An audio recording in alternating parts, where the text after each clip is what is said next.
Good evening, everyone, and welcome to a Geopolitics Mask Off kind of special episode. I'm going to split this into two. But anyway, long story short, I want to give a quick Ukrainian update to my viewers. We've been actually doing a video pretty much every day on this, just giving a quick thing. But if you haven't already checked him out, Colonel Dan 11 on Twitch streams about 5 hours every day now, putting in some serious content time for you guys. It's a little earlier, but if you want to catch it later, he does have the VODs up. And I wanted to go over basically not only just the last 24 hours, but the last time that I talked to you, and that was just 3 or 4 days ago. Literally, I talked to you 24 hours before the invasion began in earnest. And now it's been, what is it? This is technically the start of day 4 over in Europe. Day 3, day 4. Holy crap! So I want you to, or if you will, I'll give the information I know, and then you can set us straight from there. The information that I have is that, 72 hours ago, Russian forces moved into Ukraine in a full combat operation comprising of somewhere in the neighborhood of 8 divisions. Most of these are mechanized forces here for the United States, and maybe enough for a light infantry airborne division out of that. They have attacked from 3 different vectors, one through the Chernobyl exclusion zone from Belarus, another one from the area of Kursk within Russia, and another one within the area of Rostov within Russia. Excuse me. They have been making some questionable advances. We've heard rumors of landings from Odessa, a small push from the Crimean Peninsula, and that the Russians were on the doorstep of Kiev. Well, the fog of war has been ridiculous on this one because I've got claims coming from the degree of the Russian logistics train's already broken down and they're literally deserting their own tanks because they can't get fuel, to Russia's about to unleash the second wave, which actually would be in line with their doctrine. So, that's just all that I've heard. Anyway, Dan, set us straight here. Tell us what you know and what suspicions you have, if you would. Don't. First and foremost, I know this has been a discussion throughout the day today. Don't buy for a single second our false flag of the Russians are having a logistics problem. They haven't traveled for 300 or 400 miles with a logistics train that's been built for the last 7 months since, well, hell, longer than that, 10 months since April. You're right in your assumption. What you're seeing is secondary swap outs taking place now. You're looking at vehicles. They say, "Oh, there's a vehicle on the side of the road and he's out of gas." Well, he's not out of gas. What he is he's somebody that rolled in the initial wave that wasn't fully combat ready. He probably had warning indicators on a diesel pump or a compressor or a turbocharger or something. And the commander said, "Go, just go," and you won't see it because it's not sexy. But the recovery vehicles will come back and pick some of those things up. I actually saw a hilarious video somebody sent me a while ago of two Ukrainian guys pull up to a broke down Russian APC, and they said, "Do you guys need some gas or what?" And the Russian guy laughs sitting on top of the thing, and he goes, "I can pull you back to the Russian border if you want. I can give you a tow." When you're mixed up against each other and you're not shooting each other, you can have some brevity like that. But don't fall into this logistics issues crap. That's us. We talk so much crap about other nations, false flags, and we do the same damn thing. There is no logistics problem with them. They're doing a rotational swap out based upon what they've encountered initially. And if you watch the Russian border tonight, the big tanks are rolling now. I mean, you're not seeing that many APCs crossing the border into Ukraine. You're seeing the tanks in much larger numbers come now. So they're doing a swap out. Do they have logistical issues? You can't move 100,000 troops who have already had all their equipment in a training status and a readiness status sitting somewhere without having issues. But that doesn't equate into, this isn't some Battle of the Bulge movie where, the Nazis are out of gas. Bullshit. Don't buy any of that. Here's their issue, and I talked about this on my stream at noontime today, and we got into a pretty good discussion about this, but I had to wait for a couple old friends to chime in this morning. But it is interesting to me that there are all the right indications that the Russians, in all of their doctrinal rearrangement, when they modified part of their Navy, they modified their missile program, they modified a lot of their heavy weaponry, they modified some of their schools, their professional military agent schools. But what they seem to have overlooked or didn't spend a lot of time in is, can you take a modern army, a conventional army, and go into a mountain environment in a large city? This isn't Aleppo, this isn't anything in Syria they played around with at the battalion level. This is a major front into a city that is 3 million people. And there's all the indications this morning. All my armor buddies are sitting there saying the Russians' high command still has the nightmares of Grozny in their heads. They're still worried about, you can't let the armor roll into a deeply urbanized environment without superiority in the air, which they have, but superiority on the ground. You have to protect the armor. And there's so many high rises. There's so many places that you can hide. They know the Ukrainians have pulled back a lot of their armor killing capability back to Kiev. They're going to, it's the Alamo. They're going to go back and defend the capital. So a lot of the stuff the Russians' intelligence is sitting there saying, well, wait a minute, we came through Donbass and we didn't see too many armor killers being shot at us. Where are they? And then the intelligence guys that are inside the city already, which you and I both know they've been there for forever. They've been there for 7 years. They're like, there's a shitload of it in the city. And so now the Russian high command is like, whoa, whoa, whoa, whoa, whoa. If they've pulled their armor killers back into the city, we got to be careful going into the city. Because the last thing we want is the optics of Grozny all over again. And that's columns of tanks burning, not just one or two that are broke down, busted a tread, compressor goes out or some crap. They can't afford that. The other side of that coin is they're on a clock to take the capital.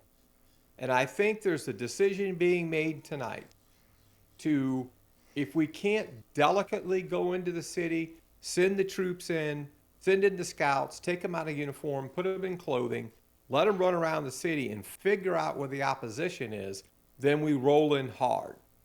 And we roll in hard aerially, because they do own the air now. But there's a reluctance to roll the armor in there. I think the Ukrainians have a lot of their armor capability in the city and Odessa. You're going to see them treat Odessa a little differently too. But this is interesting. This is, as much as they've modified themselves equipment-wise, some of their old school doctrine is coming back to haunt them again. And to me, that was one of the more curious things. That, and I am adamant, I'm just going to go on record with you right now, Tyberius, I did it earlier today. Mm-hmm. I am adamantly opposed to arming up civilians in a major city like that. That creates chaos, absolute chaos. It sounds patriotic. It sounds like, I'm willing to die for my country. I get it. But I am the coordinated force of defending this country. And if I get you running around the streets of this major city, and I don't know who the hell you are, and you're in civilian clothes, and you're carrying a rifle, and it's 2 o'clock in the morning, and my troops haven't slept for 3 days, and I don't have NVGs or thermals like the United States has on every troop that's out there, I don't know who the hell you are. And so this arming up the civilians easily and quickly creates a command and control chaos for the Ukrainian military. They got to turn this around. They got to wake up here real soon and box these people in and say, here's a piece of property. Stay here. Defend this piece of property. Here's your radio. Call me if you see anything. But these crazy Eddies running around like you see on the news right now, some guy that was a barber 2 days ago is now all of a sudden Rambo running the streets of Kiev. That's disastrous. And that's Zelensky did that for propaganda reasons, and he's going to get a lot of people killed. I'm afraid you're right. I want to turn next to the most interesting thing that I've heard in the last 24 hours. And this information largely came from you, so I want you to kind of deep dive into it. And that is what we heard out of Germany. Basically, the long story short of what I've heard, and Dan can correct us on this, is that Germany openly told everybody that they are combat ineffective. Yeah, they have military units, but they cannot sustain them in the field. They are more for show. And so there's a real question that I have. Number one, is this the German government falling on their heels because they just haven't believed in actually being a military presence anymore? Or is this the German army openly going, hey, you guys have a problem. You haven't funded us since 1991. We can't do shit. That 0.5% of your budget? Yeah. We don't have shit. So I'm quite curious what you think it is. If you think it's the politicians just being like, oh, look at us, we don't even have a military, or if it's the military is just pissed because they have a job to do and they can't do it. Well, look where the message came from. It came from the German High Command. Mm-hmm. And it came at a time almost within hours of the initial NATO meeting, right? And NATO had their big powwow yesterday. Just before the powwow, German High Command comes in and says, we're combat ineffective. Now, I'll tell you this. Germany as a military for over 20 years now has been slowly drawing down the size of its footprint in NATO level exercises. When we did Europe Defender this summer, the German footprint for that was the smallest we've ever seen. And I told you the story 20 years ago. I saw the Luftwaffe going to Holloman Air Force Base in New Mexico because they weren't allowed to fly supersonic over the German soil because it was environmentally damaging. And so a very passive, very progressive government, a sustained government, Merkel for 16 years, sits back, and when NATO starts talking about in 2022 the potential to have to go to war, what does the German High Command suddenly say? We can't do it. I mean, the full force integration of Germany into NATO operations would probably be a challenge. And so the Germans had to say this up front before NATO started putting expectations on Germany. You know, the QRF is standing up, NATO's going to a higher alert status. Got it. But here's the crazy part. If Germany's telling the truth, and I believe they are, and you've got the Turks who make up they're the second largest component to NATO as far as force providers, second only to us, and the Turks have made it black and white. They will not be involved in a NATO operation. Erdogan doesn't give a crap about Article 5. He's not going to go down that road. He's effectively made Turkey a non-NATO member at this point. Yeah, so look at what NATO has now. NATO has Germany, who is combat ineffective, Turkey, who won't partake in things. So who has to pick up the slack? Good old USA. That's who's got to pick up the slack. And all these rumors now about additional units being alerted, which are not rumors, they're facts. The reason you're doing that is you got to cover the Delta. If you want to take NATO to a 75% readiness status, and you can't count on the Germans for maybe a third of what they were supposed to be able to do, and you can't count on the Turks at all, then we got to fill the Delta. Instead of bringing, pick a number, 30,000 over there, you got to bring 65,000. We'll see how this plays out, but Yeah, the Germans, the truth has come out. And let's see how that resonates with the German people. I'm actually very curious too because on one hand they are a very much a social democratic nation. Even Merkel's center right wing government as the Christian CDU um, doesn't line up very much with what we see like in the United States. It would definitely even by our standard be considered more left wing. So looking at this, is that has Germany just said we like being a peaceful nation that largely just makes its wealth and prosperity from exports, or are you going to see another like AFD resurgence because the old ways have been disregarded and Germany can't even stand on its own feet now? What bothers everybody that knows them, that has worked with them, is that it was a German high command that said this. And the first question people had was it coordinated? Did that go through German senior political leadership?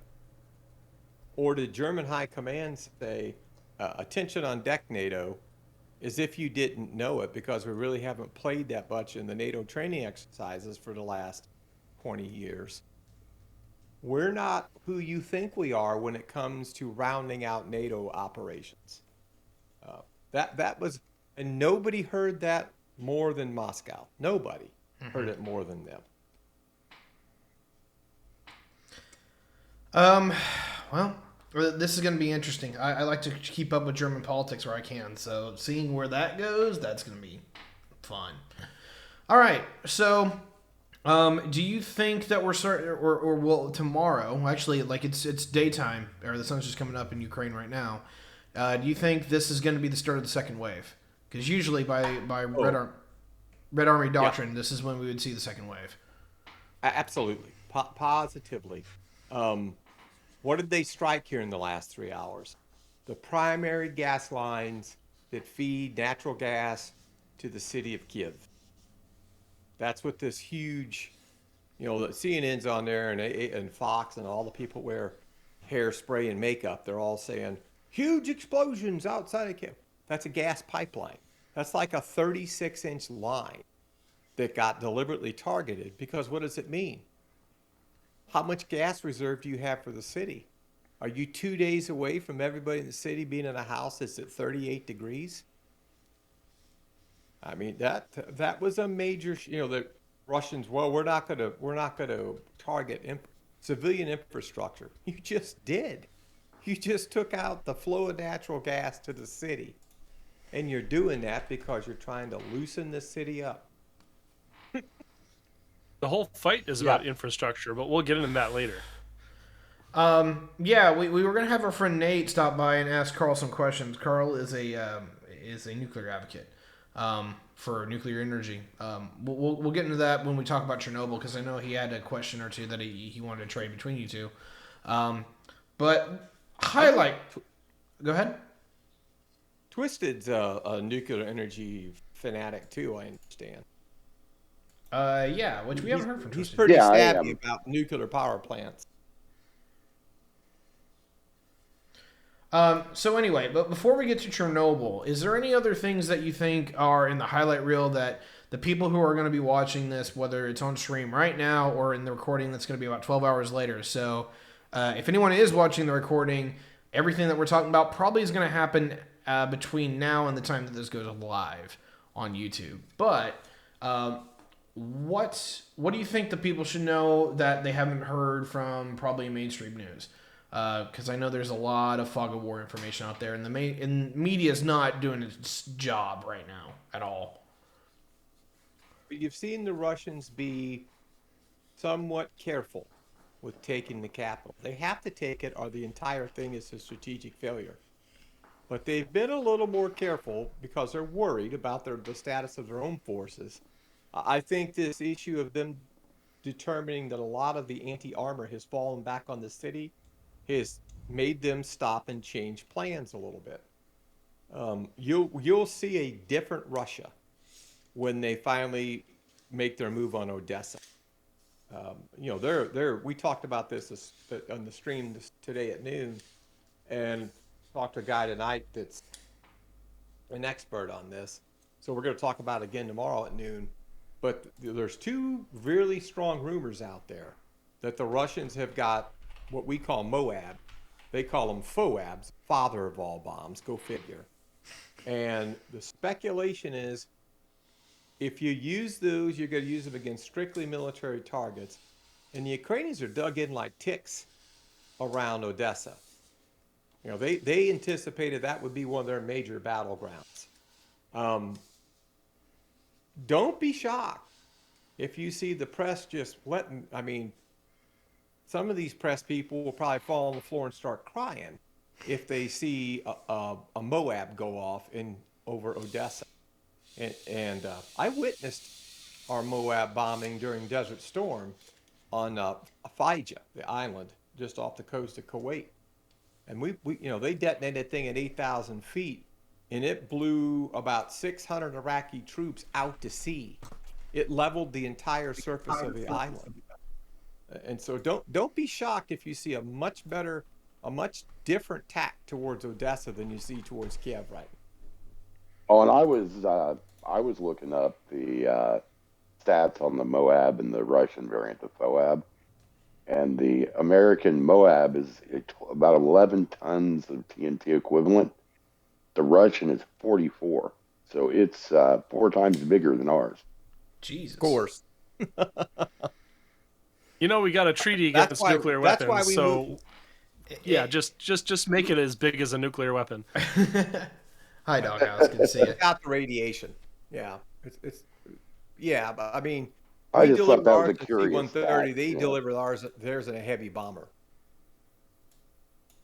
Yeah, what is it? They shoot it out the back of the C-130?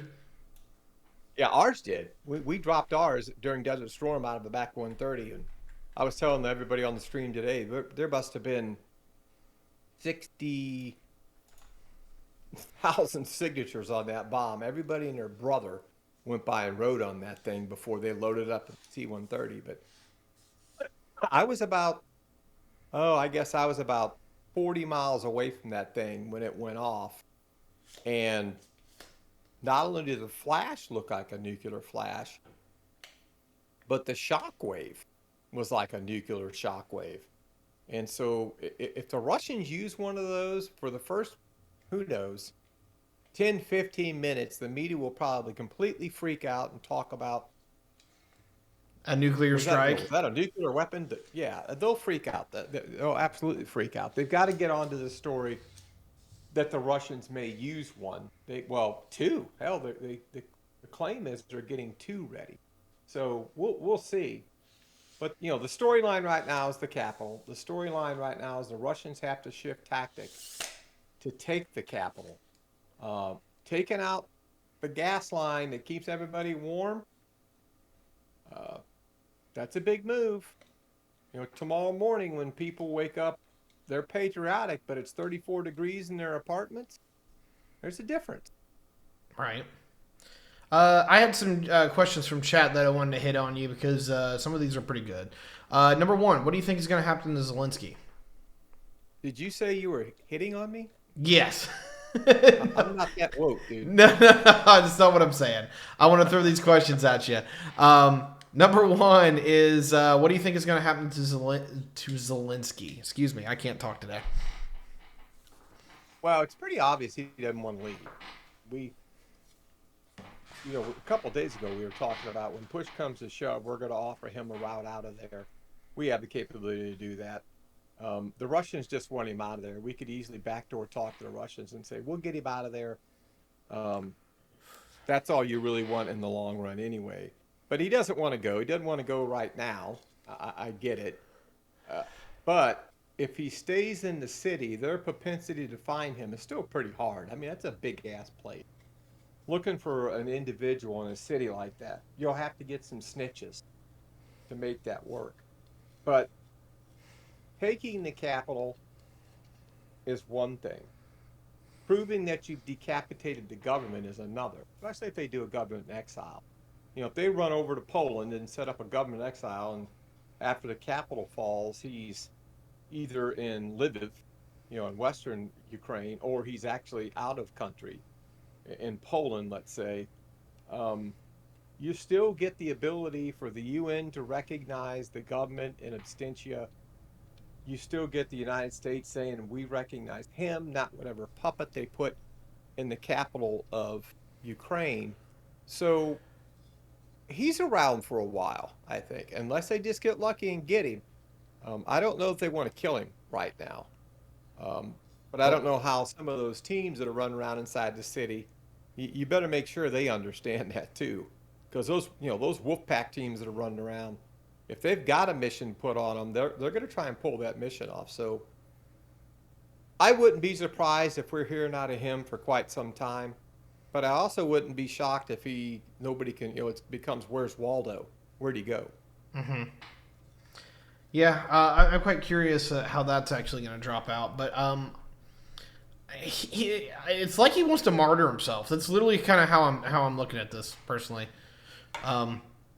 Next, does he or do you think the capital's going to fall? And I think it's just a matter of time.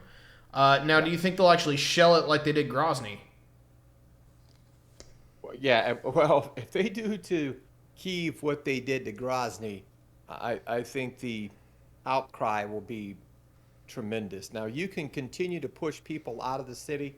If you watch how they did Aleppo, they pushed about 85% of the population out of Aleppo before they leveled it. Grozny, they warned the people in Grozny for 3 days. Get out. Here are the 2 roads how you can get out on. Here's where the checkpoints are. Leave on these 2 roads, go to the checkpoint so we can figure out if you're a rebel fighter or not. And they gave the city about 72 hours to get ready. And it also gave them time to get all the artillery ready. Then when that was done, they shelled that thing like a barrage in World War I. That's pretty visual nowadays in the 21st century.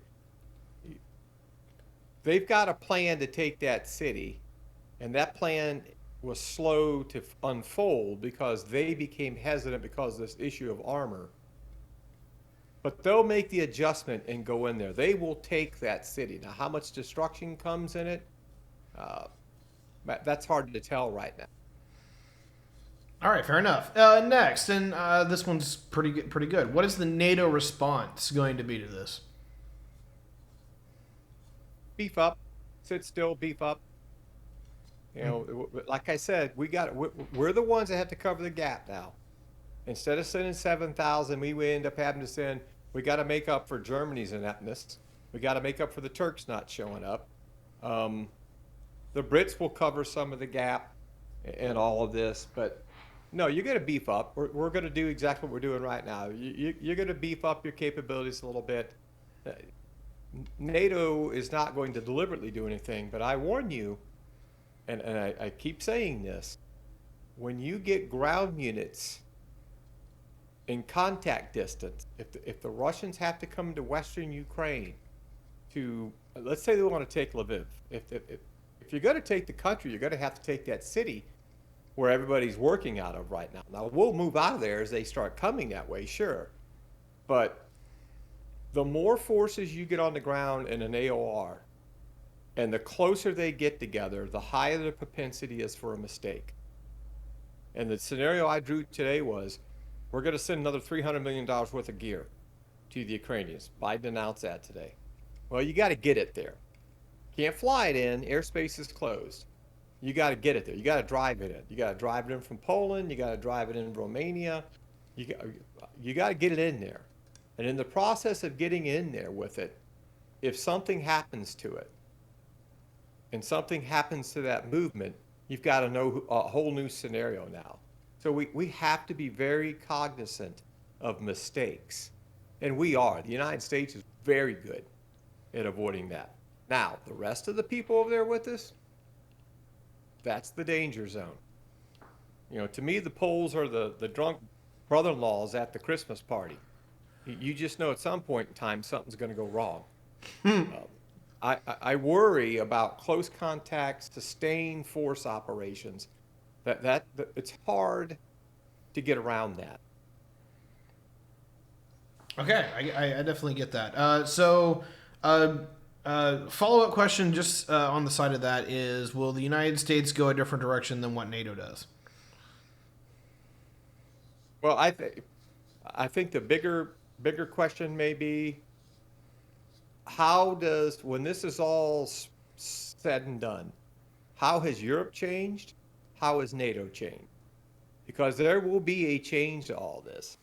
The Russians, the Putin's goal is those 14 nations that joined NATO from Eastern Europe. That's their real pivot point. Ukraine is a hold my beer example of how serious they are. Their strategic long-term issue is the expansion of NATO into Eastern Europe. What does Europe do to try and de-escalate this? We've seen the French trying. The French are white flag in one hand and a pin in the other, ready to sign a treaty.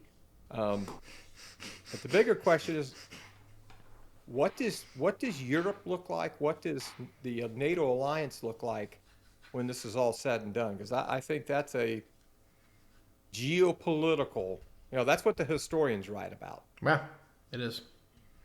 Because I'm quite interested, because people are already talking about like the legacy of this invasion and how it's going to be interpreted, which is quite interesting. But yep, it is. Like, I mean, right now you can't say anything that even remotely resembles something that would be like pro-Russian or sided with the Russians. But I'm sitting here, I'm like, guys, if I was in the Kremlin, I'd do this too.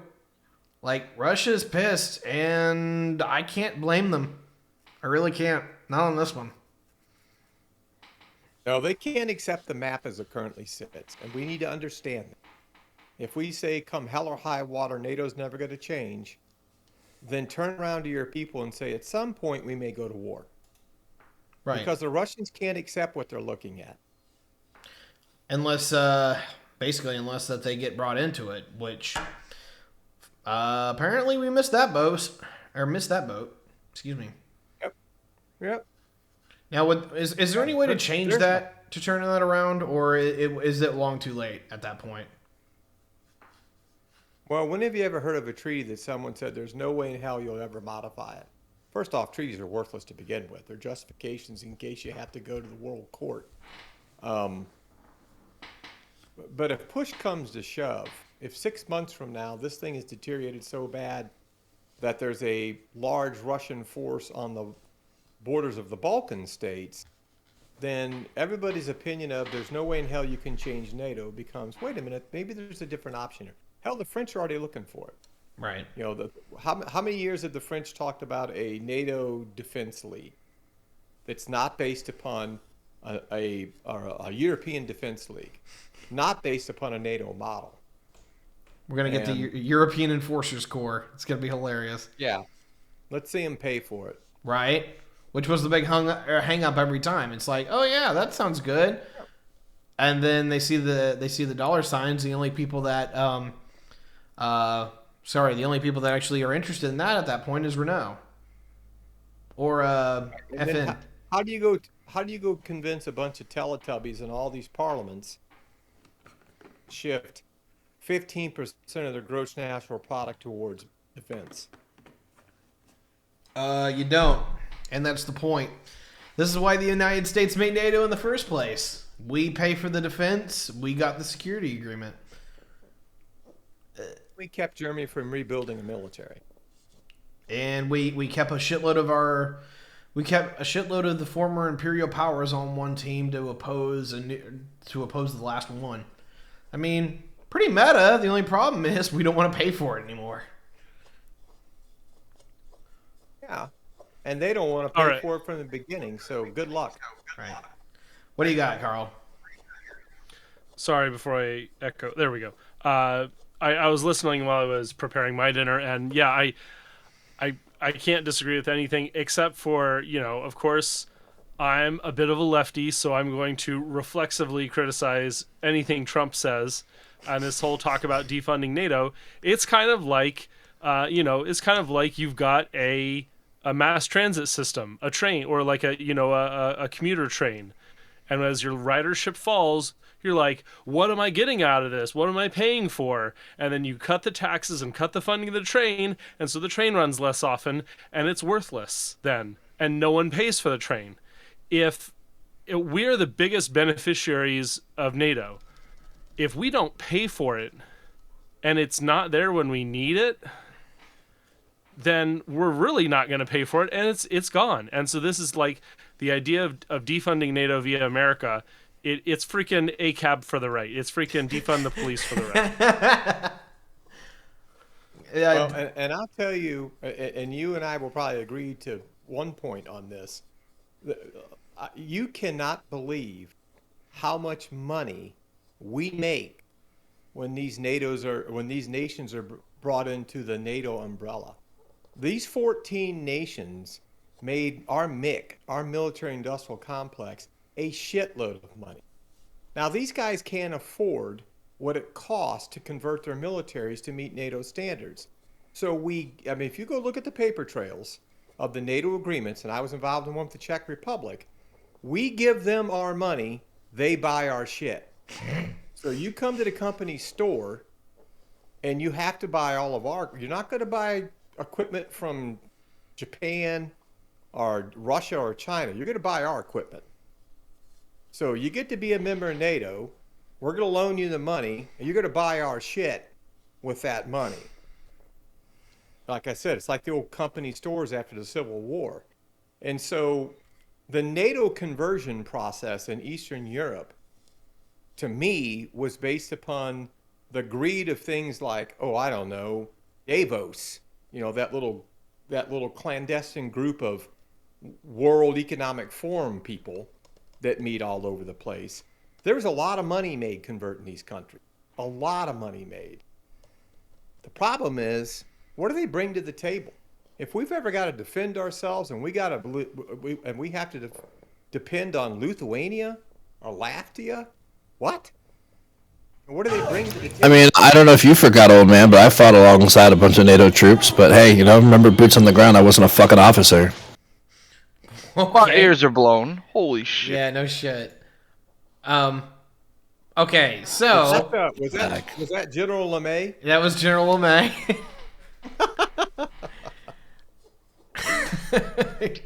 Yeah, everyone in chat is thanking you very much, General LeMay, for that. But Well, I'm glad I got to wake everybody up.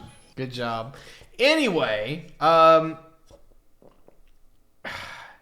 okay. This is kind of popping up in chat now. Is there anyone that in NATO that is combat effective outside of the United States? Because that's popping up a little bit. So. Oh yeah, there's several of them. Most of the ones that went with us to the Middle East were combat. Hell, the German troops that came to the Middle East. The first set of Germans that sat foot with us in the build-up in 2002 in Kuwait were Germans. But they were the very select. I mean, Germany sent us their finest of the finest, because you couldn't just reach into a bucket. Like, you can reach in the United States Army's bucket and pull out brigade level units, and they're going to have their shit together because they go through NTC, JRTC, and they're funded and they're combat capable. You reach into the German bucket, you got to throw out, that one's bent, that one's broke, this one sucks, and then you find one and you bring that one over. That's why their footprint was always so light. But yeah, they're very combat capable units. Here's the trick. Yeah, okay, that's Germany. We also have Canada that was there, France, Germany, the UK, Italy, Norway. There's a hell of other. You're just cherry picking fucking Germany, you fucking old cuck. Wanted to start a fight, huh? Just remember, I was defending this country when you were still running down your daddy's leg. I'm defending the country, yeah, sure. Writing a PowerPoint presentation, sir. Enjoy it. Yeah. Before you run your mouth. Sorry, I stacked bodies so high I can use them for actual cover. I appreciate this, sir. You got to insult him. Remember that. We were the backbone of the army. You were the PowerPoint presentation champions of the fucking world wars. Good job. There's your cookie, sir. You want to salute too? Bitch. I don't dip down to weirdos like you. Don't worry about it. That's because you couldn't hang with weirdos like me. Yeah. Oh shit. Yeah, see, That's right. What's the washout rate for Ranger School? That's right, sir. All right. Don't worry. You got a commission. They'll recycle you as much as you want, sir. You can buy your way into a tab. Okay. Yeah, sure. I want to bring this back to a real thing. Sam, I hope you had your fun, but I got to shut you down. I'm drunk. Okay. You think you're drunk when you're sober. I'm never sober. That's the thing. All right. I hope you all enjoyed the comedy moment in this. Anyway, the next thing that was on the docket here, and I got to pull it back because chat lost its mind a moment ago, is I'm still looking for it. Oh yeah, here we go. I don't know if this is a question to me or you, because this is a little bit more up my alley. The question is, did the Americans not pull off SWIFT? And if they didn't, why? If you have different information on this, Dan, feel free. But the Americans actually didn't pull the trigger on SWIFT. They did do more sanctions, targeted particularly at the oligarchs and a couple of core Russian banks, but they haven't actually severed them in totality from the SWIFT system because they can't get everybody in the SWIFT system to actually agree to do it. But yeah, I think it was Swift Light is what it looks like. What the White House is doing. Right. Yeah, it's because Germany is dependent on Russia for energy. So much, and probably Italy too. So much of what's going on is that, okay, yeah, we want to sanction you, but we're still going to pay you for the gas, which they have been deliberately withholding to drive up the price.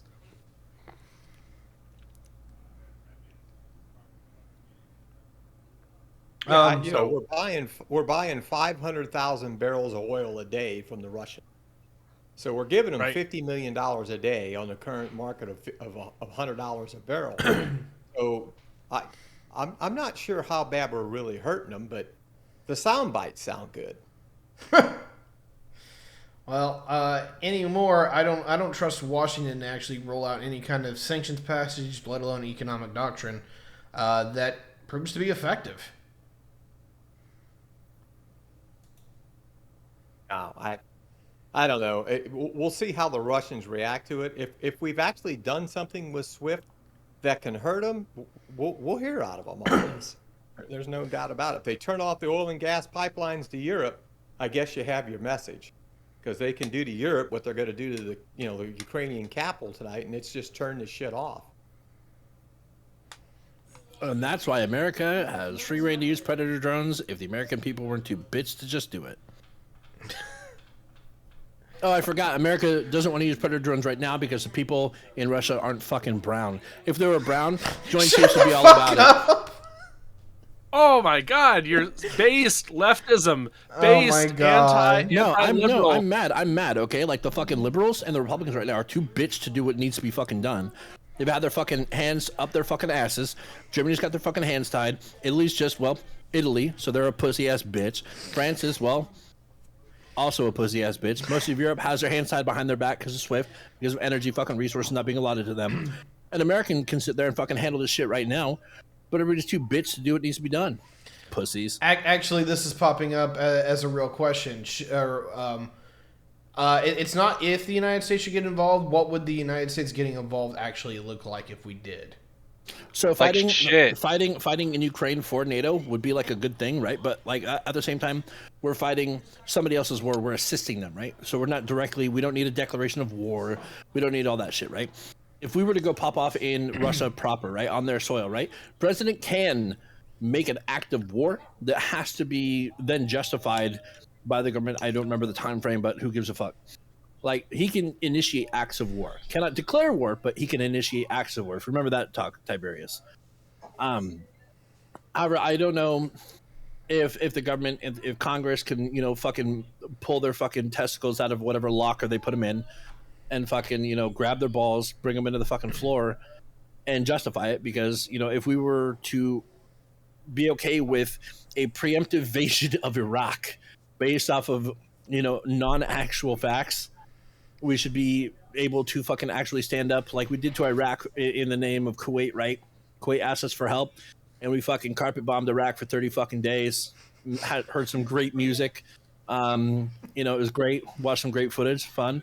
Then we hands across America for most of Iraq, making sure what was hit was good. We can do the same thing. We can just fucking, you know, Ukraine asked for our help. They want to be an ally. Let's put our money where our mouth is, and put bombs on Russians. Hearts and minds. Just not the Russians. Hey Tiberius, do you mind if I propose a larger like meta question here? Seeing that Ukraine is kind of like on the eyes of, for whatever reason, all of Americans, and I'm sure there's a bunch of reasons that we can name that, but nonetheless, every American seems to be tuning into this for probably because of the whole like World War III meme going on. Anyways, I'll cut to the point.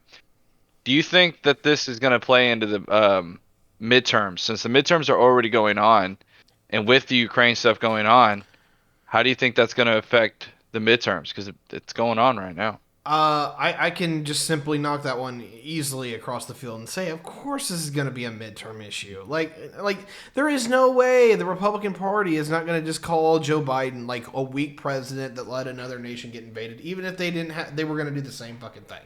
But I do want to return this back to Dan, in the regards of Dan. If the United States were to get involved, not necessarily if, but if they were to, what would that look like?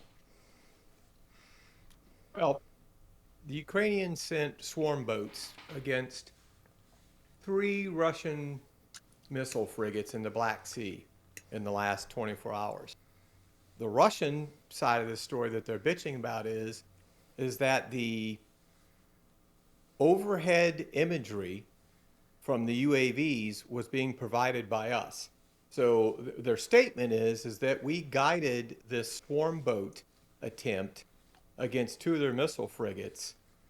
We did that. That's a kinetic support issue. And how big of an issue have they made about that right now? They've said it. They've made the statement about it. We've not said a thing about it. If we did that, and we openly did that, I go back to my point about you can have all the wild young men wanting to go out there and let's bomb this and let's do that. But once that shit gets underway at this level, this isn't some distractive operation somewhere. You're talking generalized warfare if that happens. And there's nobody in this room that knows what generalized warfare is. And so we've got to be careful. What is the definition of support? So my answer to you, Tiberius, would be, let's refine what support means. Because today the Russians said the example was, we guided Ukrainian swarm boats, much like the Iranians do, towards their missile frigate. Does the public care about it? I don't know if they even know about it. Is that another indication of a creep towards something worse? Could be. We've got to be real careful on what we define as support and what the Russians define as support. Okay, this is actually a question for me, and that is, do you think within short order we're looking at the Russians eyeing down the Baltic states next? Is that a question for you? No, it's for you. Is it you asking me? Yeah, I'm personally asking that's you. You asking me. Oh, yeah. Okay. I thought you said it was a question for you. No, I apologize. How can they not feel like if the Ukraine falls? How could they not feel like they're next on the list? I think they're the close. I mean, geographically, they're the closest thing.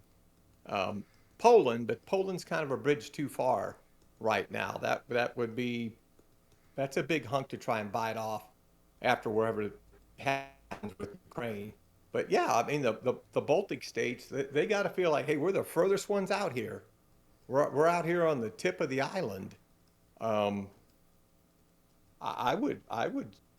completely understand why they're nervous. I think that's why you saw the additional deployments to Lithuania this. So the real question that I had, though, is do you think the Russians are willing to pick a fight with NATO countries directly after this engagement is over? Because I can't conclude that they're not, and we haven't even heard from the Finns and the Swedes yet, but Like the fact that I don't see them not joining at this point. Yeah, and that's what the Russians are focused on. They focus on the Finns and the Swedes and the issue of them potentially joining. They've made a very strong comment several times since this whole thing kicked off about Georgia. And there's no way in hell Georgia will ever become a member of NATO. Right. So if they're probably going to try and focus on those that might want to join, because they're sure not going to allow any more expansion of it. They can't. Their credibility is gone if they do that. So Finland, like you said, Finland, those guys that aren't in the club yet, yeah, they're probably not coming to the club anytime soon. There's no way the other real part of Western Europe puts themselves under threat for the sake of somebody way the hell up there on frozen tundra. You know, Paris isn't going to risk Paris for Finland. Right. So not only do you think NATO is going to refuse if they join, or they would are asked to join, but do you think the Finns aren't going to ask at all, just because they think that they would get hit next? Yeah, I bet that's a huge discussion amongst the Finnish government. You know, they're probably quietly backdoor talking to us and everybody else, but to the Finnish people, is that a conversation they really want their government to have with somebody? I don't know. I haven't seen anything about Finnish. You know, what's the Finnish population sentiment on all this? I don't know. But it's got to be a pretty hot discussion. I bet it has. And I'm as much as Finland is interesting to me, which is one of the most active militaries still left in Europe, it's the Swedes. Because the Swedes don't have a direct border. They can piss on the Russian Cheerios because they effectively shut down the Baltic Sea if they join. And something I just noticed really interesting, sorry to butt in, about Finland. They reduced their electricity demand for natural gas down to 2%. Maybe that's because it's still spring and it's still pretty cold, but this is pretty low in terms of their installed capacity. So maybe they're reserving gas, or you know, maybe they've got some strategic payments going on. I don't know. Just idle speculation. That is interesting. I mean, that kind of tells you what they're thinking about. Okay. A few other things from chat that I'm just looking over real quick. So for everybody thinking that Russia's going to use nukes, you're retarded. You're literally retarded. Like, nukes at this point are just like, hey, I've got this. Mutual, like, dick measuring contest. Like, don't, or I'll call my fucking 75 cousins, bro. They're never going to fucking do it, right? Plus, if America launches nukes, if Russia launches nukes at America, most of the countries are going to fucking wipe Russia off the planet. Plus, if America's gone, nobody's holding Israel on their leash. And Israel just no, that's the biggest threat to Russia, because Israel would love to do nothing but have their leash taken off by America being gone. Then Israel would take the entire Middle East, and then Israel would be Russia's problem. But they don't give a fuck about anybody but Israel. What about a Moab? I don't know. Are we gonna get a Moab? Gospel's given you, but you need to cut the dosage back. Yeah, it's okay, old man. You can live in your delusional world. Okay, like bringing it back though, is that Osiris's flag is really close to a fire. good news Fire's is not real. That's a TV, jackass. Oh. All right. See, I may be drunk, but that's proof right there that I'm not the retard. I have Asperger's, thank you. I'm very I called it. See, I know it when I see it. Okay. Colonel, the next one was you've talked a little bit about nuclear weapons and how they're largely at this point obsolete. Do you want to explain that a little bit more to my particular audience, if you would? Yeah, I mean, the effectiveness of the nuclear weapons program was, mad, mutual assured destruction. We played around with, short-range nukes in Europe during the mid to late 80s. We had the Glickums that we took in there. Germany wasn't really appreciative of it. But, it's the 21st century. We're moving into, you see all these doctrinal people start talking about generational warfare. fifth generation, sixth generation, blah, blah, blah, blah, blah. Sounds great when you're an academic at, Harvard University, but becoming more and more evident that if the world is economically dependent upon the stability of a global rhythm with the economies, cyber is the real villain that can be out there. Do you need to nuke somebody and make a piece of property unusable for 600 years?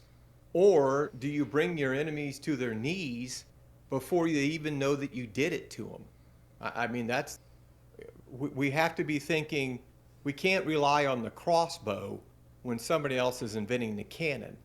And that's the issue with cyber right now is could we be defeated cyber-wise and not even realize it's happened to us till it's over? And if so, what is the allure of having the nukes if I can defeat my enemy in another realm? All right, I appreciate that. And that actually leads up to a follow-up question that was in chat earlier, but also one that I have. And that is, we haven't really seen the electronic shutdown of Ukraine like a lot of people expected. The fact that the president is still alive, the fact that he seems to be able to communicate to the wider world, but also to his own citizenry, a lot of people thought like the Russian super hackers were going to literally shut the country down. And I've heard literally everything from the fact that they just haven't turned out to be a thing to the fact that Anonymous is supposedly having a war with them.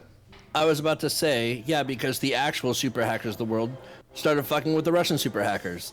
So Anonymous and LulzSec and 4 other groups have banded together and started fucking with Russian hacking networks and hacking groups, including their fucking government. Took half their government websites off the fucking line and just started fucking with their infrastructure. Also, Anonymous has distributed... hold on, I have pages of this open. This is what I was reading earlier.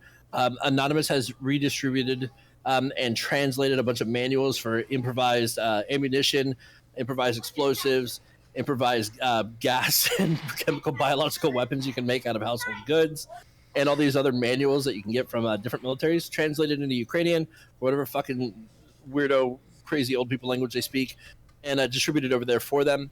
They've also distributed out small satellites like the Verizon satellites so they can get internet via Verizon's cell phone access. And they've been dropping them off sites there. I don't know how the fuck they're getting there. But Anonymous has, if anybody remembered what happened to the uprising in Egypt, where Egypt shut off the whole internet for like the country, and Anonymous was like, bitch, watch this. And started running like Wi-Fi hack towers. I know, they were going out there. I know they were war driving as well, taking over access from other people's networks that were still up government-wise, and then hijacking them with Wi-Fi pineapples. I know Carl knows what I'm talking about. So they were hijacking government networks that were still on, and they're doing the same thing right now in Ukraine and to Russians as well.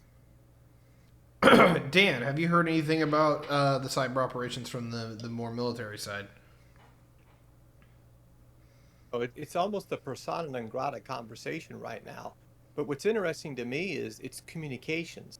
And if the Russians aren't doing spectrum denial on the Ukrainian military's communications and its civilian communications, and you and I talked about this the other day, that is curious that we're going into day 4, and you still have very good civilian communications in the country.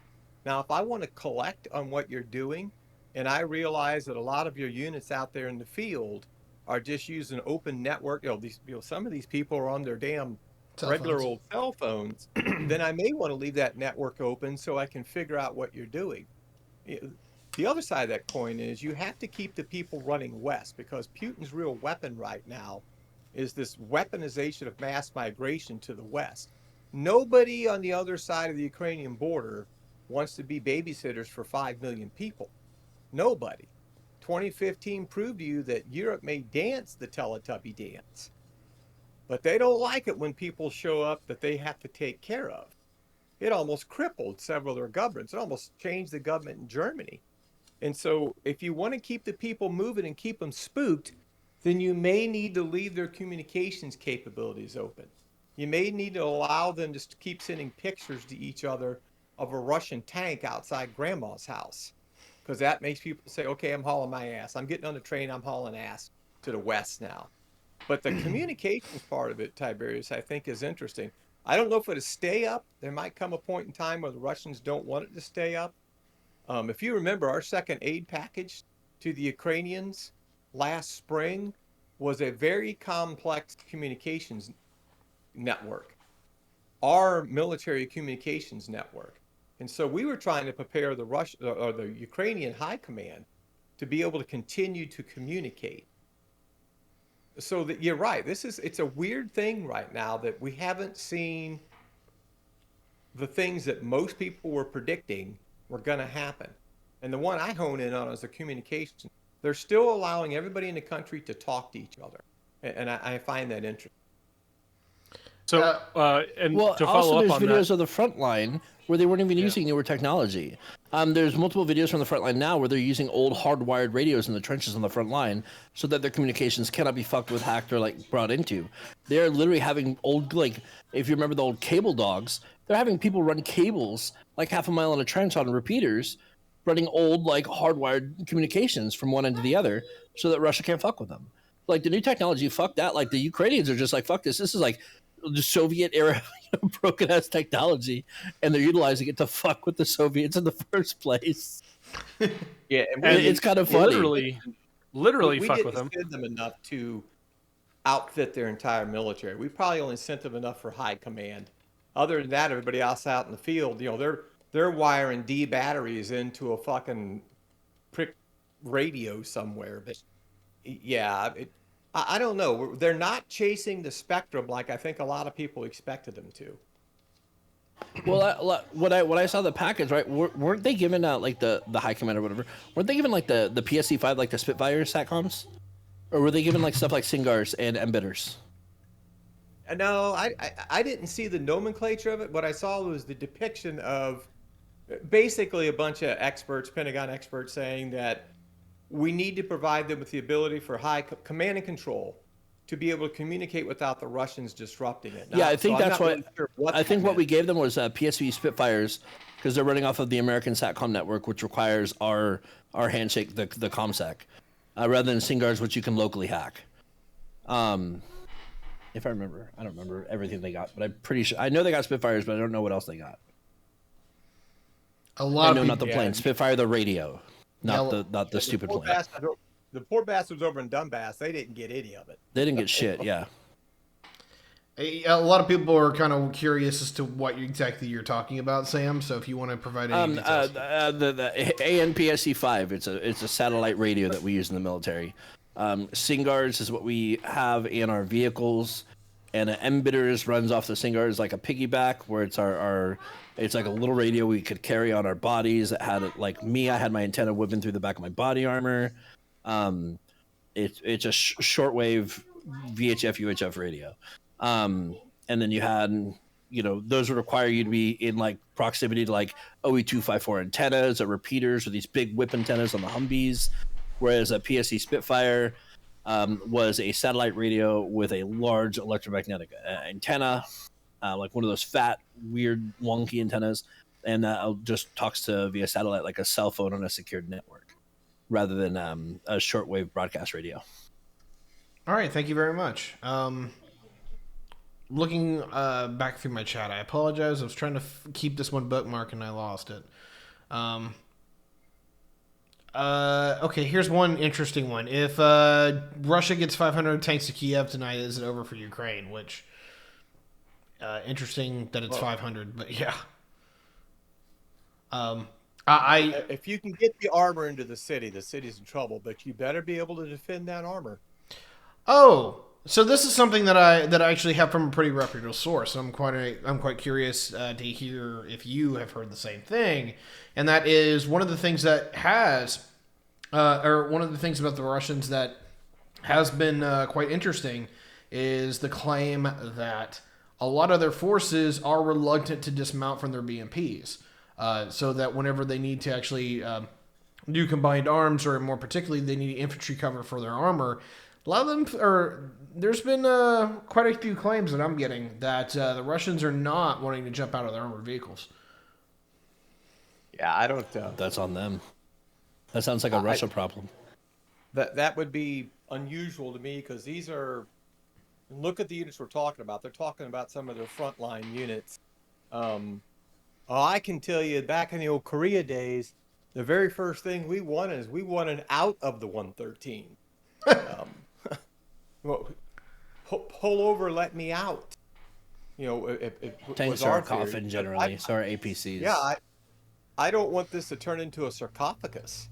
Get me the hell out of this thing. So I would think if the Russian infantry thought they were in deep shit, they'd be unassing those things, not staying in them.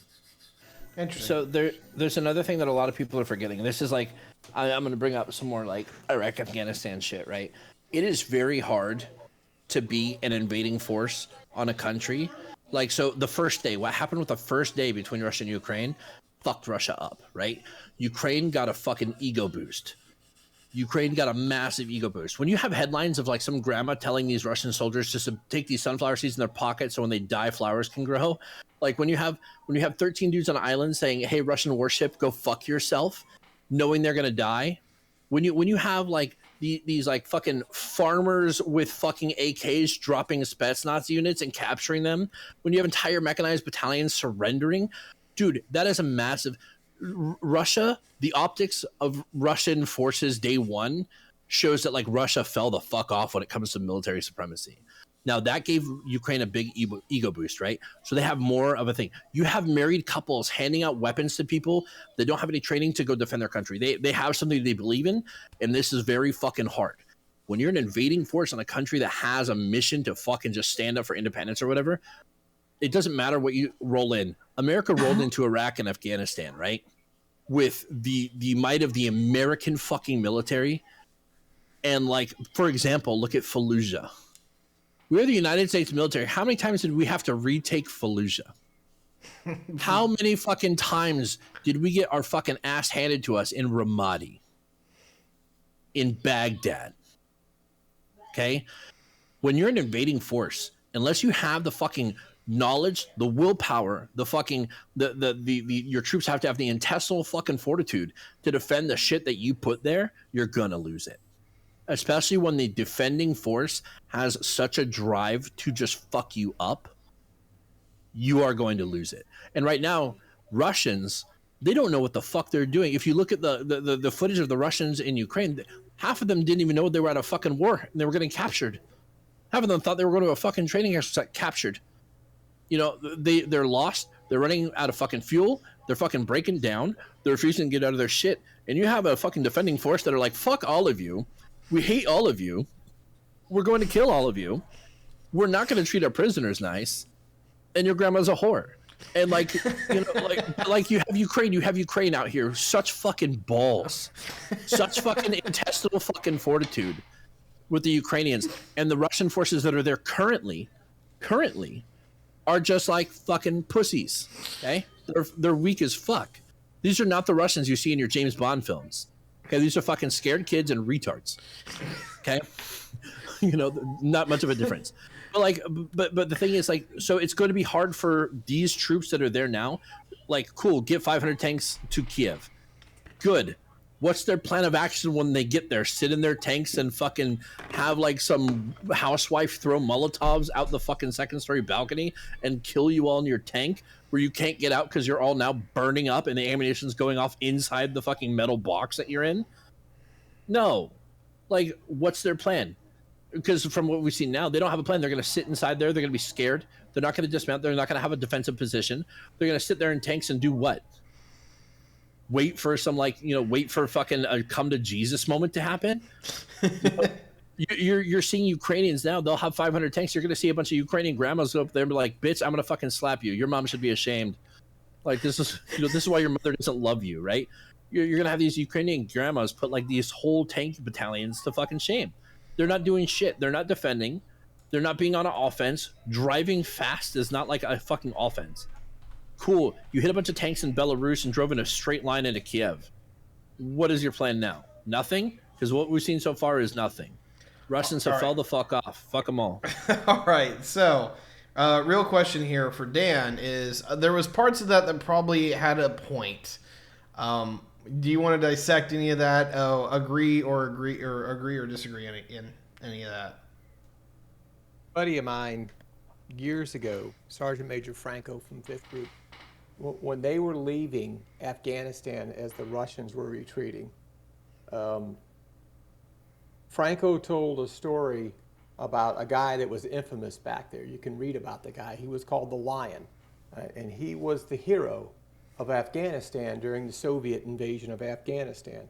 The day Franco told, the day the Russians crossed into Afghanistan, the Lion went to 5 different prominent villages, and he spoke to the women, not to the men. And he told the women, start having boys, start having sons, and have as many sons as you can, because we will fight this invader for generations. That was the resolve of the Afghanis when the Russians showed up. And if you followed my stream, I have told you since day one, the issue with the Russians and NATO is Putin has to make a determination, and I believe he has. Does the West have the resolve to fight? Do they?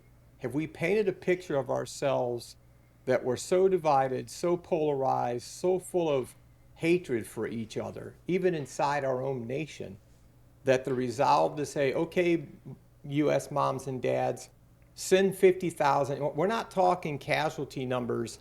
Oh my God, we had an IED today and 4 guys got blown up. I lived with that. You're talking casualty numbers like my parents lived with, 10,000 in a day, and then 10,000 5 days later. You're talking things like the issues of Iwo Jima, that level of violence. If the Russians don't believe the West has that, especially the EU, and they do, because they can't live with the map the way it looks. They're done as a nation. They too will have one of these colored revolutions. Tiberius, you and I have talked about one of the most fascinating things about the Russians is, what is the post-Putin Russia? What does that look like? And so if there is resolve on the Russians' part to force this map to change, and we don't have resolve, who ultimately is the winner in this bigger issue? Ukraine is a distraction. This Ukraine thing is hold my beer while I show you what I have the resolve to do. Now they've screwed up, because I agree with Samantha in the fact that the Russians have gone into the Ukraine, and civilian mass casualties, whether they want to admit it or not, has been an issue for them. They could go in there, they could bring enough strategic bombers over, and tomorrow morning there wouldn't be anything left of the capital. And so I don't give a shit who has a Molotov cocktail or an AK-47. You look like Grozny 24 hours later. But it's apparent they don't want to do that right now. And that gives the advantage to the Ukrainians. That's not in the plan that they put together. So yeah, they're having problems, because lo and behold, the Russians are casualty adverse. Like we're casualty adverse. You hand the American public 10,000 dead in a day, and you want to see a march on DC, holy shit. 2019, Chinese admiral goes to a business meeting, and what does he say? All we need to do is sink 2 carrier task force in Asia. We sink 2 carriers in the South China Seas, and the United States is done, because there's no way they'll fight a war where they lose millions of people. Not for Asia, they won't do it. And so resolve becomes the issue here. Do the Russians have the resolve to crush the Ukraine, or are they going to try and do this and minimize the civilian deaths? And if that's the mode they're in, they're going to struggle, because the Ukrainians don't want to give their land up. So is it going according to plan for the Russians? Nope. And what's the truism of warfare? No plan survives initial contact with the enemy. Well, they've done it. They've had initial contact, and they better start changing their plans. And the capital is where they have to show a change. If they can't take the capital, they're done. Their abstract failure of trying to take over the Ukraine. They have to take that capital, but how bloody is it when they do it?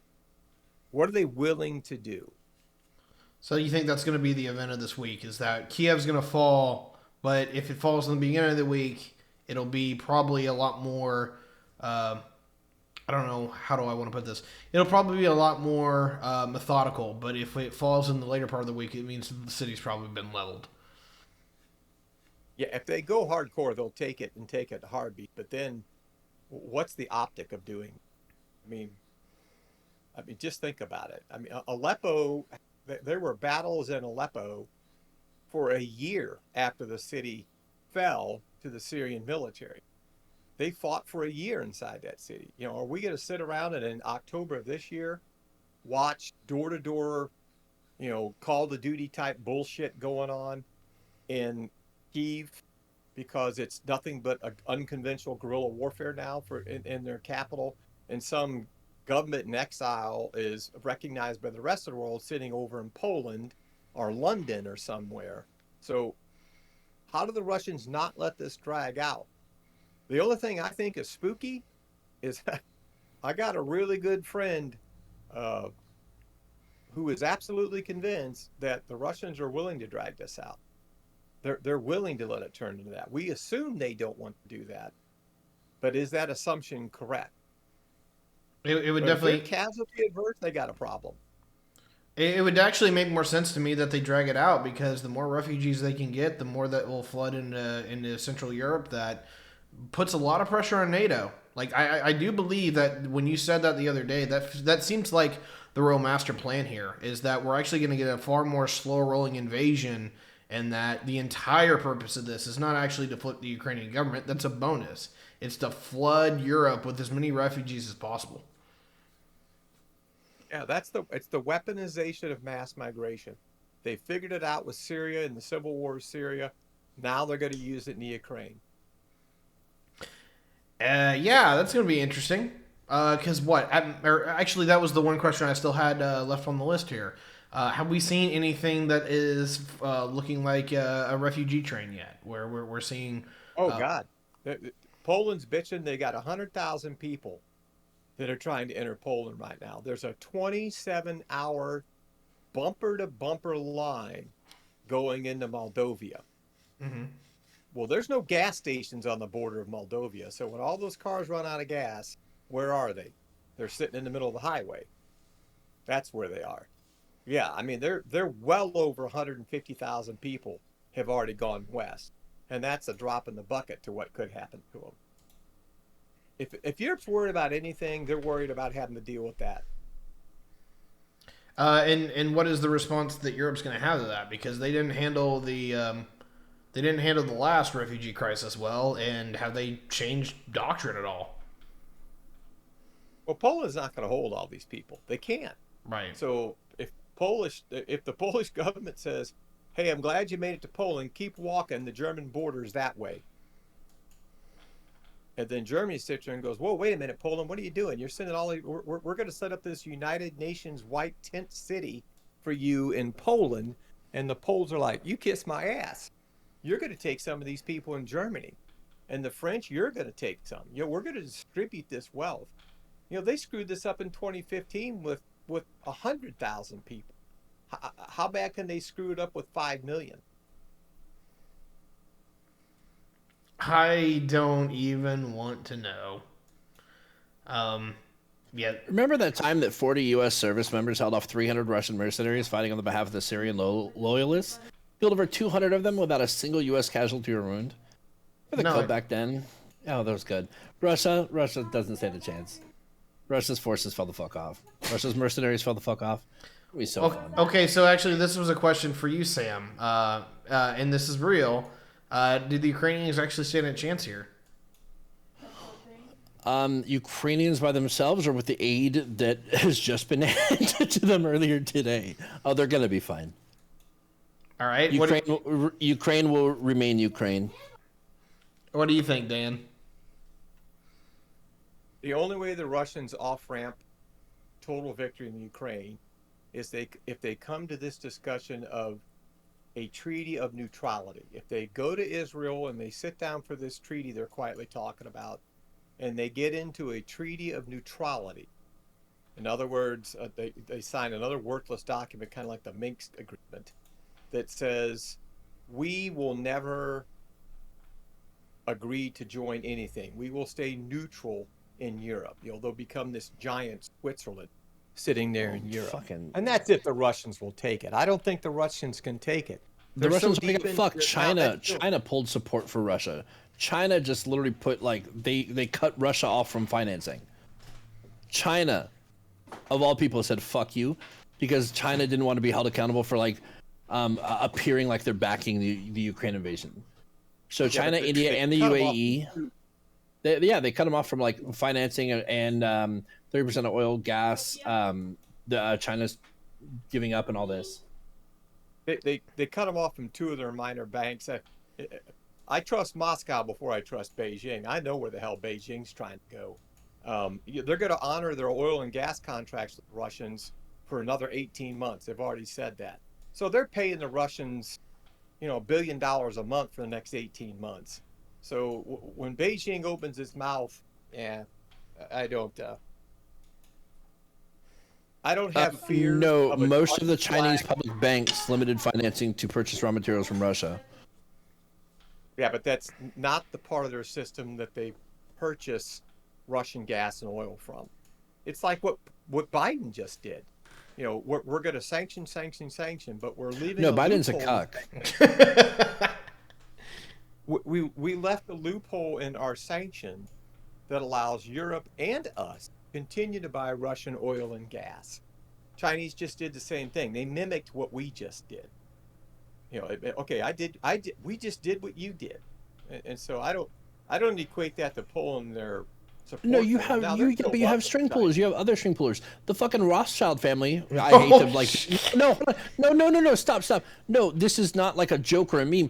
The Rothschild family literally told the UK today, the government, save Ukraine or we lose. They literally sat down and had a letter. They wrote to the members of the British government, giving his view that Vladimir Putin is the most dangerous man since the defeat of Hitler, was easily being a close second. Explained that Ukraine is an essential piece that we cannot afford to lose in the geopolitical chessboard. The other Rothschild family argued that Russia must be excised from the international banking and economic system. We must bring Russia to its knees through any means possible to send a strong signal to the Chinese and to protect our global system of norms and liberal values. Literally, you have the Rothschilds now jumping in and telling the government that. The Chechens got fucked today by Ukrainians. Everybody thought the Chechens were going to be a fucking strong hand of the Russian invasion. They got fucked. Their general got fucking cucked, headshot. You have a Russian army major captured by Ukrainian troops and then crucified. That's pretty fucking based. You know how fucked Russia is. You know how bad Russia looks optically to the rest of the world. Somalia, motherfucking Somalia, right? Imposed sanctions on Russia. Somalia. Jesus Christ, how fucking bottom of the barrel of a piece of shit do you have to be where Somalia is like, you know what? You're a bad person. Fuck what we've done in our history. Fuck Mogadishu. These sanctions in the global south and developing countries in Asia, in Africa, this is basically a signal that, okay, we know all y'all are trying to colonize, economically colonize us with resources, aka means of production, material needs. So argument there. Anyways, but so they're basically like all of our economies, U.S., Russia, Europe, China, are trying to carve up Africa as the economic future of growth outside of Asia. And so, if they get sanctions from Africa, they're basically losing out of more of the pie in Africa. Dan, what you got there? I think the Russians have written a detailed enough plan that unless they did not anticipate some of this sanction operations against them, they've built into the plan the workaround to get around this whole sanctions issue. I'm pretty damn sure we could have sanctioned the shit out of the Nazis in 1939. It wouldn't have made a damn bit of difference.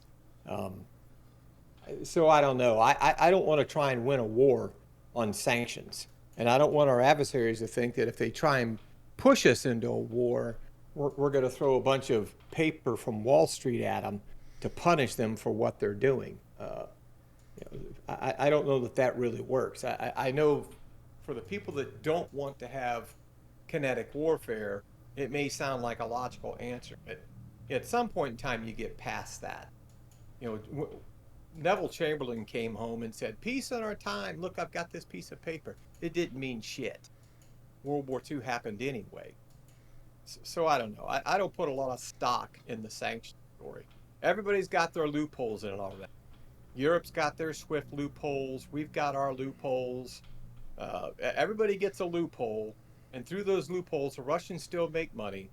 The Chinese are 18 months committed to buying Russian oil and gas. I think all this sanction shit is just, it's a nice dream that it would work, but I can't see the Russians saying, "Well, we got to get out of the Ukraine. We got to leave, man. These sanctions are just killing us." I don't see it. We're too far into this now. All right, fair enough. That's pretty much I would all. also, Go ahead. I would also like to point out that the old president of Ukraine, right, even came out and that guy was a Putin puppet, right? Like, Putin's hand was so far up this dude's ass, like he pulled strings more than I did at Twitch Politics for 2 years. But like this dude even came out and said like, "Fuck you, Putin," right? You have Zelensky, right? Like a fucking Chad on the streets dropping videos like he's some rapper on some Twitter beef saying, "Drop your location, here's where I'm at, pull up." Like he's literally out there like, "Hey, come snatch this chain, like, you two bitch."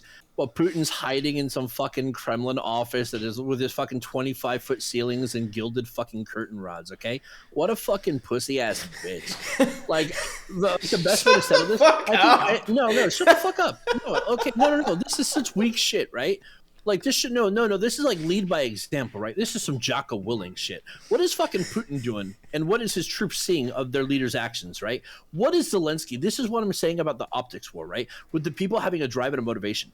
Look at what the people see of Zelensky out there on the street saying, we will defend. We will do this. He's out there in body armor and in Israeli body armor and Israeli fucking Kevlar that Israel gave him all, right? He's out there fucking on the streets shooting videos daily like, "What's up? Where you at? Like, I'm out here. We're defending. We're going to do this together.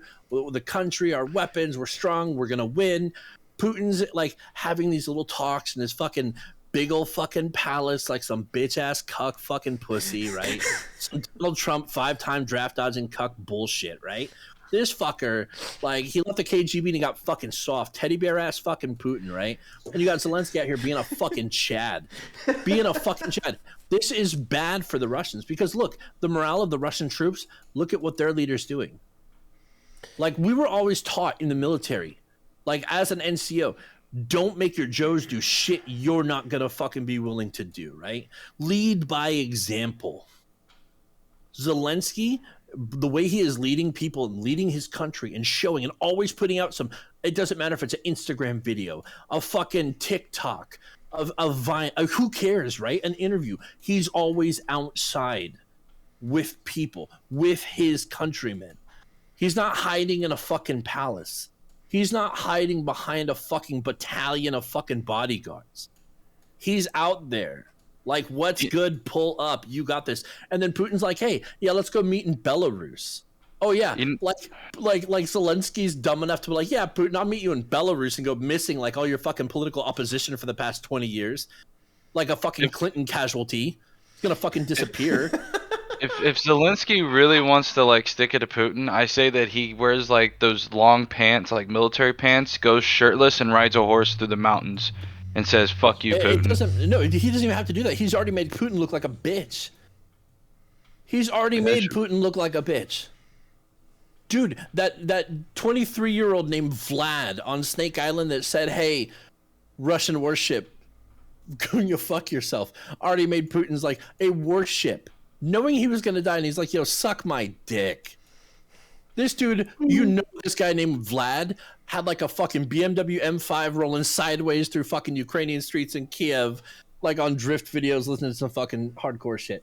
Like, this is so bad for Russia. I don't know what they were thinking. I think Russia's just pissed off that they didn't join NATO. So everybody now that wants to join NATO is like, don't join NATO. He's like that friend who's jealous, you know, that you got something and then they didn't get it. And so now they're telling all the other friends, don't get it. Don't get it. Don't get it. Like, this person's a bitch. Don't get it. Like, they're just salty that they didn't join NATO. So now they're just yelling at everybody that wants to join NATO. It almost feels obvious that, you know, this criticism of NATO and then action justifying NATO. So I got two ways around it. Either it's a giant unforced error, or it's a feint, or he's trying to get the West to escalate, or, you know, it's all an op and Putin and Biden are best buddies and they plan this whole thing ahead of time. All terrible ideas. Yeah, so I don't think they win this by sit down and like some neutrality bullshit fucking puts agreement. There's no point in neutrality. Like, Ukraine should not take neutrality. This was an act of aggression, and the only deal that Zelensky should take would be sitting across the table from Putin while Putin puts a fucking 45 in his mouth. That's the only agreement they should take. All right. I'm coming in hot. Yeah, no kidding. That was some massive memes, but unfortunately we're out of time this evening. Dan, I want to thank you for being the spotlight of the party as usual, but also taking some of your sweet time to actually come chat with us, because we, you know, some of you enlisted and the rest of us being civilians, yeah, we are honored by your presence. And Twister, you still here, buddy? Says he is, but he's muted. You know, I'm just eating stuff in my face. Gotcha. Anyway, I appreciate having all of you guys here, kicking ass, taking names. I know a lot of y'all sit in the background for this one. But Dan knows the stuff, and I like when you guys let the experts talk. Always appreciate it. We were looking to have Nate Dowling on tonight, talking energy with our good friend Carl. Nate kind of just disappeared, said he had to be with the in-laws. And, yeah, we all just kind of went along for the ride. So I really appreciate it. This has been an hour and a half of good content. If you're really going to like what we're doing over here, you guys can always help us out. You can subscribe here on Twitch. You can help us out on the PayPal, Patreon, all those other things that are down in the links below. Without further ado, we'll catch you next time. See you guys later.